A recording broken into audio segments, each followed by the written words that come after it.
আমাদের প্রেস রিলিজের টাইটেলটা হচ্ছে 3টি বিদেশি অস্ত্রসহ শুটার বাপ্পি ও তার 4 সহযোগীকে গ্রেপ্তার করেছে মতিঝিল থানা পুলিশ।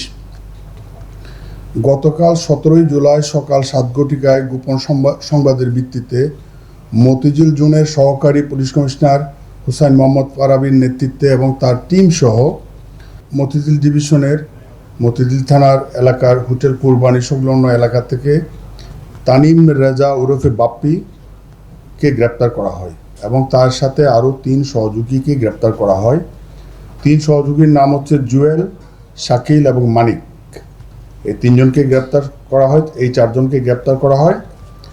গ্রেপ্তার করার পরে তাদেরকে নিবিড়ভাবে জিজ্ঞাসাবাদ করা হয়।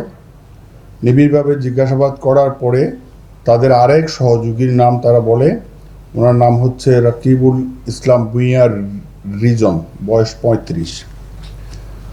এই রাকিবুল ইসলাম ভূঁইয়াকেও গ্রেপ্তার করা হয়। গ্রেপ্তার করার পরে আমরা তাদের পিসিপিআর অ্যানালাইসিস করলাম।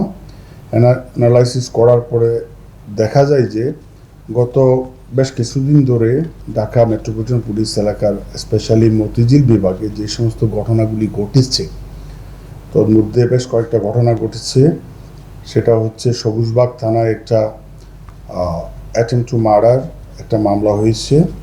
সেইখানে সেই সূত্রে এবং একজন ব্যবসায়ী গত মে মাসে জিজ্ঞাসাবাদ করার এক পর্যায়ে বাপ্পি এবং রিজন ওনারা স্বীকার করেন যে বাপ্পির অফিসে তাদের এই যে শুটিং ইনসিডেন্ট বা বিভিন্ন চাঁদাবাজির যে সমস্ত ঘটনাগুলি ঘটিয়েছে ওখানে তাদের অস্ত্র আছে, তাদের পূর্বে ইউজড অস্ত্রগুলি আছে।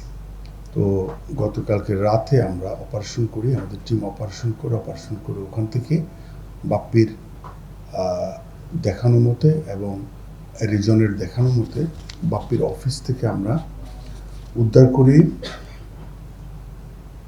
একটি বিদেশি রিভলভার, 2টা বিদেশি পিস্তল, 5 রাউন্ড রিভলভারের গুলি, 2 রাউন্ড পিস্তলের গুলি, একটি ইলেকট্রিক শটগান ও একটি বিদেশি কোরাল উদ্ধার করা হয়েছে।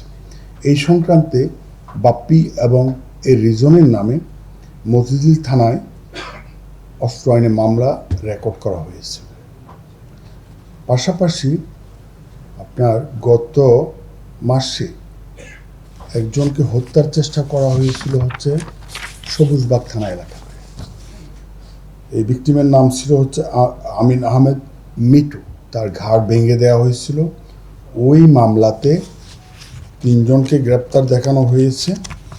এই 3 জন যে পরে যাদেরকে গ্রেপ্তার করা হয়েছে ওনাদের নাম হচ্ছে জুয়েল, শাকিল এবং মানিক।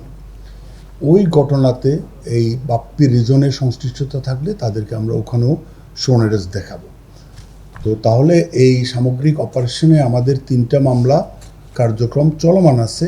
3টা মামলার মধ্যে হচ্ছে আজকে একটা মামলা হয়েছে অস্ত্র আইনের, আর একটা মামলা রেকর্ড হয়েছে হচ্ছে অ্যাটেম্প টু মার্ডার, আর একটা মামলা হয়েছে চাঁদাবাজি মামলা, যেটা ব্যবসায়ীর দোকানে যে গুলি করেছিল। তো এই 3টা ঘটনার যোগসূত্রের প্রেক্ষিতে আমরা এই মোট 5 জনকে গ্রেপ্তার করেছি। এই হচ্ছে আমাদের প্রেস ব্রিফিংয়ের মূল উপপাদ্য।